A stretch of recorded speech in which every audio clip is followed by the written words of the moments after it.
En parallèle, le design s'invite en coulisses.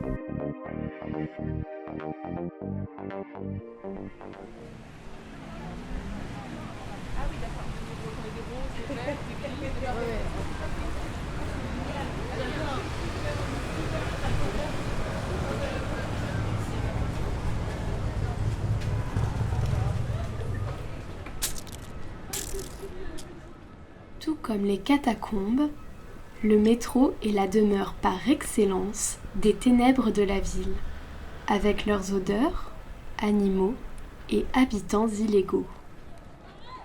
Ces éléments renforcent un imaginaire souterrain chez le voyageur qui descend dans une bouche de métro. C'est ce que dirait un certain Luciano Spinelli. Nous entrons dans les entrailles de la ville.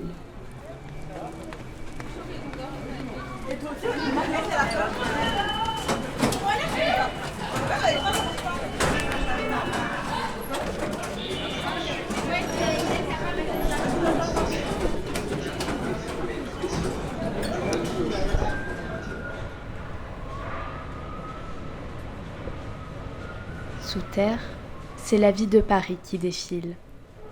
Nous prenons l'une des branches de ce rhizome. Nous sommes gare d'Austerlitz, direction la ligne 10, pour découvrir les coulisses de la ville.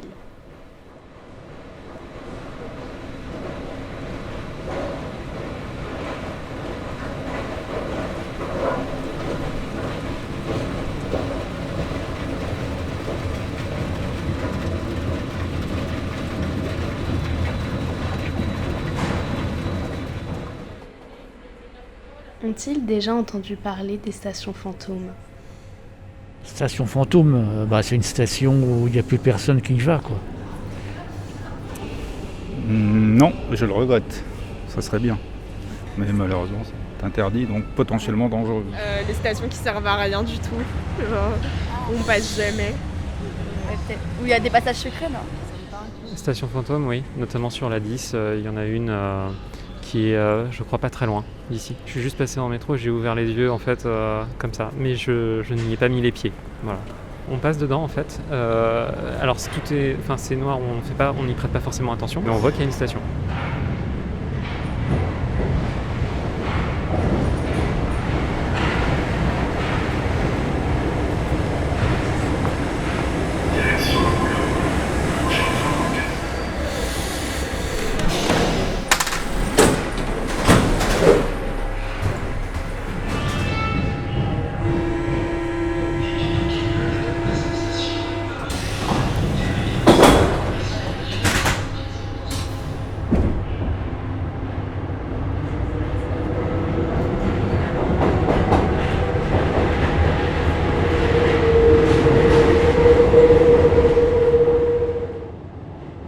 Alors moi, je pense que je suis un fan de découvrir de nouveaux endroits et les stations fantômes et en tout cas les sous-sols font aussi partie du délire. Il y a à peu près 2 ans. C'est pas quelque chose que je fais régulièrement, tu vois. C'est quelque chose vraiment où il y avait l'occasion parce que la porte pour le coup était ouverte. On n'a même pas eu besoin de faire quoi que ce soit. Juste la porte était ouverte et c'est resté ouvert pendant 2 semaines. Et du coup, ça me faisait rigoler de descendre, d'aller voir un peu comment c'était parce que j'avais déjà vu des photos, des reportages, des vidéos, mais j'étais jamais vraiment descendu et ça m'attirait depuis longtemps. Donc quand j'ai vu la porte ouverte, c'était une occasion en or, tu vois. J'ai fait waouh, trop bien, une porte ouverte, il n'y a plus qu'à pousser et aller explorer. Au tout début, quand tu commences à rentrer, donc tu pousses la porte, c'est un peu comme quand tu ouvres la plaque des carrières. Tu es dans un moment un peu bizarre parce qu'il y a les gens autour de toi qui peuvent te voir rentrer. Tu te dis mince, si on me voit, est-ce qu'ils vont appeler la police ou pas ? Et là, tu as un peu d'excitation. Et après, direct, tu rentres dans un moment beaucoup plus calme où là, tu fermes la porte derrière toi et tu es dans un endroit complètement calme. Le premier truc qui te choque, c'est le silence et la place. Parce que tu es dans un grand espace magnifique, enfin pas magnifique, mais à mon sens magnifique, dans Paris, où il n'y a pas de bruit, où il n'y a personne. Et en fait, c'est très rare ça à Paris. Tu as toujours du monde à Paris. Finalement, c'est presque un luxe parce que avoir du calme à Paris, ça vaut cher. Hein. Les gens, ils payent pour ça. Alors que quand tu descends, tu l'as pour gratuit. Tu as même le frisson avec, mais il faut prendre des risques. Et quand tu descends là-dedans, finalement, c'est un monde c'est un monde que tu connais d'un côté parce que c'est une station de métro. Donc en fait, tous les Parisiens prennent le métro presque tous les jours et savent très bien comment est une station de métro. Et de l'autre côté, il y a un aspect un peu plus sombre, plus c'est pas dangereux, mais c'est un peu étonnant. Évidemment, il y a des vieux gravats, il y a des murs avec des... Enfin, ils ont construit un peu une sorte d'entrepôt de stockage. Enfin, tu vois, c'est un peu une zone un peu bizarre. Et donc, tu explores ça. Et ce qui frappe, en vrai, c'est tous les tags qu'il y a. Je me souviens, on avait vu des vieilles canettes, comment on appelle ça, des bombes de peinture. Et donc tu regardes la date et genre périmée en 95, tu vois, enfin des trucs un peu vieux, donc c'est presque historique. Forcément, tu as la lampe de poche et découvrir des choses avec une lampe de poche, tu as toujours l'impression d'être comme si tu découvrais des hiéroglyphes ou je sais pas quoi, tu vois. Pour moi, c'est un peu l'excitation de la découverte quand t'es jeune.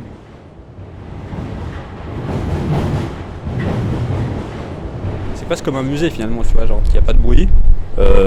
Il y a une ambiance très calme, mais en même temps, tu as le métro qui passe, donc toutes les 2 minutes, tu as un métro qui passe et qui s'arrête pas, et tu peux le voir assez facilement parce que donc, il est éclairé à l'intérieur, tu vois les gens, mais eux te voient pas, et donc tu es dans une ambiance un peu peut-être presque de voyeurisme, parce que tu vois les gens dans leur quotidien, pendant que toi tu es dans un endroit complètement interdit.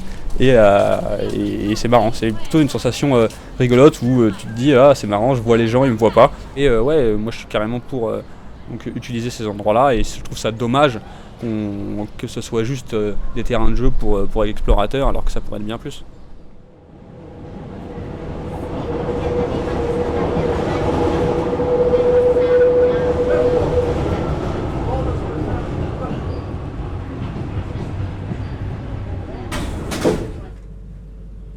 Alors, je m'appelle Marc-Antoine, je suis fondateur et associé de CM Architectes, studio lauréat du projet de la Croix-Rouge, projet de réinventer Paris 3.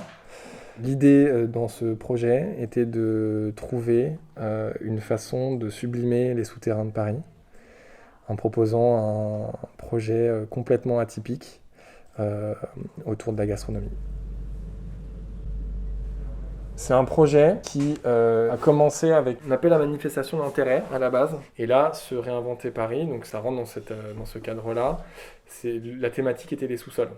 Pour finir d'axer notre recherche et notre attention sur la station de métro Croix-Rouge, qui se trouve donc sous le carrefour de la Croix-Rouge, sous le Centaure.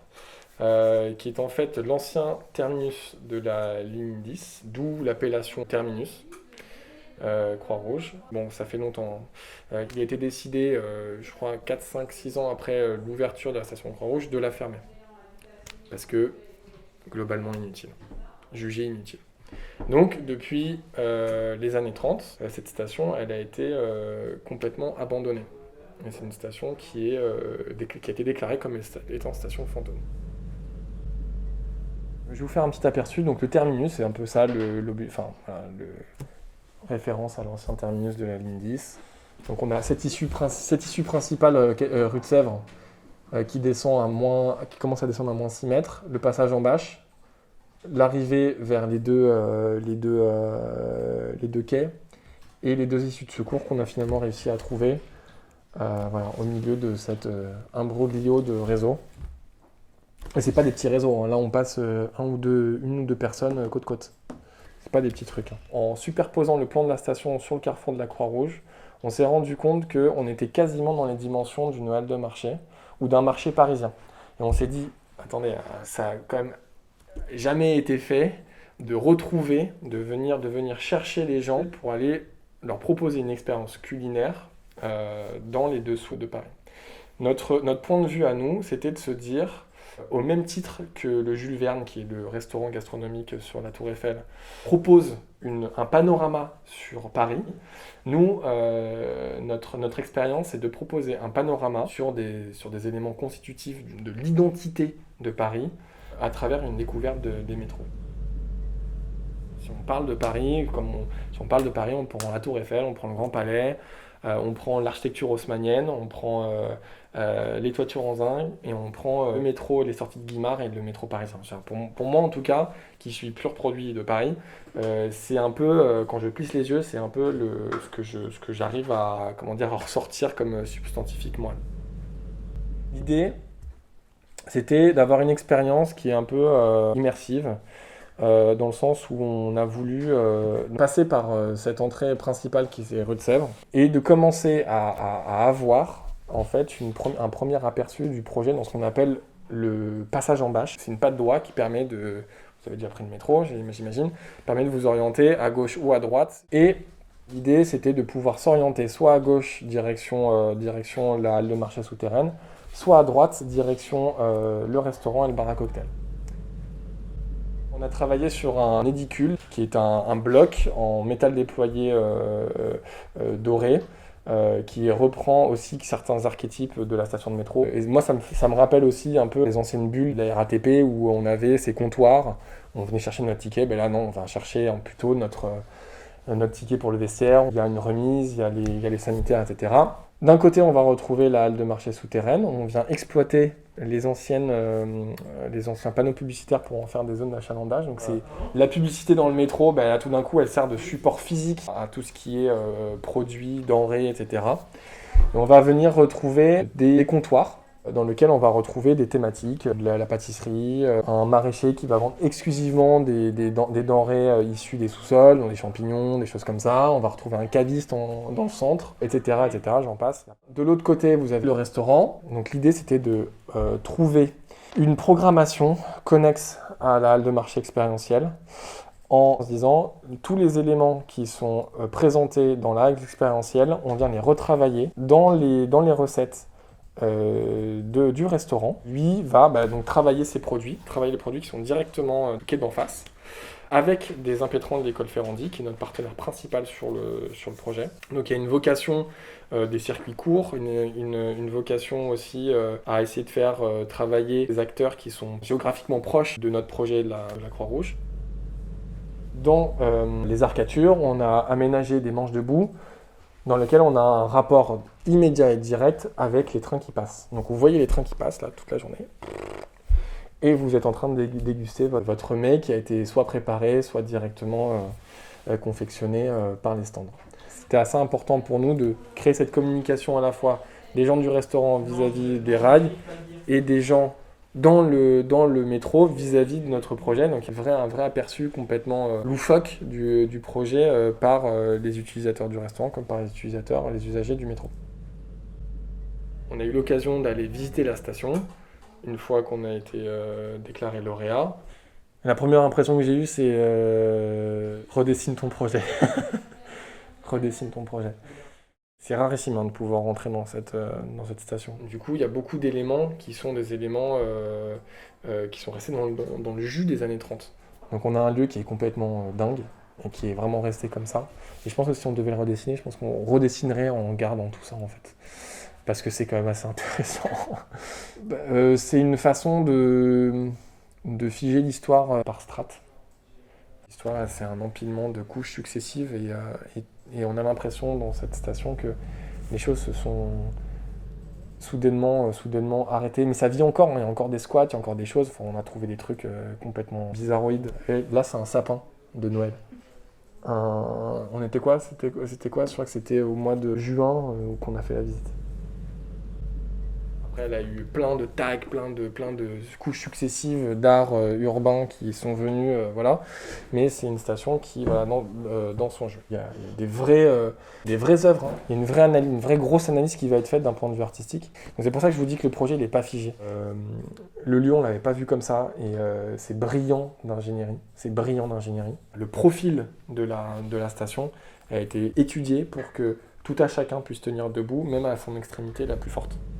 J'ai été époustouflé par le côté quasiment ecclésiastique du lieu. En fait, c'est un lieu qui est plongé dans l'obscurité, on n'y voit rien, hein, il faut le savoir. Il n'y a que quand les métros passent, et là c'est fou parce que du coup les gens vous voient et ils disent mais qu'est-ce qui se passe dans ce truc-là ? Et vous voyez les gens dans le métro et tout d'un coup il y a un rapport complètement dingue parce que c'est comme si vous rentriez avec une caméra dans l'intimité des gens, quoi. C'est l'impression de rentrer dans une chambre à coucher.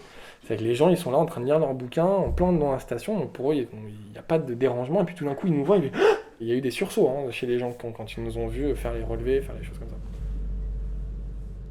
Dans l'éloge de l'ombre, Junichiro Tanizaki a dit « Nous autres orientaux, nous créons de la vie en faisant naître des ombres dans des endroits par eux-mêmes insignifiants. Ce qu'on appelle le beau n'est d'ordinaire qu'une sublimation des réalités de la vie. » C'est un peu ça, c'est un peu l'éloge de l'ombre, c'est un peu l'éloge de la discrétion. Il y a un côté comme ça, une forme d'introspection dans la station quand on y rentre. Et c'est là où on se dit, en fait, le projet il est bien trop lumineux, là, tel qu'on l'a dessiné, ça va pas du tout. Mais c'est bien de le savoir. Hein. C'est bien, un projet, ça évolue. Hein. De vainqueur, on est passé à une phase de conception technique. Et ça, cette phase-là, elle a été faite, elle a été rassurée et elle a été validée. Néanmoins, le Covid a fait son effet. Et pour l'instant, le projet est gelé. Il y a un vrai truc qui se passe sur cette interaction entre deux mondes en fait. Finalement, il y a une chronotopie assez bizarre, c'est-à-dire que d'un côté, vous avez les gens qui vont entre guillemets guincher dans la station, et de l'autre, vous allez avoir monsieur et madame tout le monde qui vont rentrer du travail. Ce qui était aussi important, c'est que la station, le fonctionnement de la station se faisait, on parle de chronotopie, dans les mêmes horaires que le passage du métro. C'est hyper important pour nous qu'à 5h40, l'activité de la station démarre avec la livraison par exemple. Et puis minuit, 1h, jusqu'à temps que le métro le ferme, je vais boire des cocktails sur la station de métro. Le principe des arcatures, c'est un principe cinétique. La saccade que ça crée quand on est dans le métro, ça donne à voir différentes scénettes. Quand je vous disais que par exemple, on avait des stands, Vinothèque, le restaurant, on avait la cuisine. Ça crée comme ça des petites scénettes, des petits décors qui évoluent au gré de l'avancée du métro. Un peu la métaphore de la caverne d'Ali Baba en fait. On rentre dans la caverne d'Ali Baba, il y a une bourrée de rochers, c'est sale, on a peur, il y a les chauves-souris, tout d'un coup genre... On découvre le trésor et le trésor c'est la station. Le design c'est pas le plus important. Le plus important c'est l'histoire qu'on raconte. On est dans les arcanes de Paris quoi. On est dans les tripes de Paris. C'est un vrai belvédère, c'est un vrai point de vue, mais vous le miroitez, c'est vraiment le souterrain sur Paris.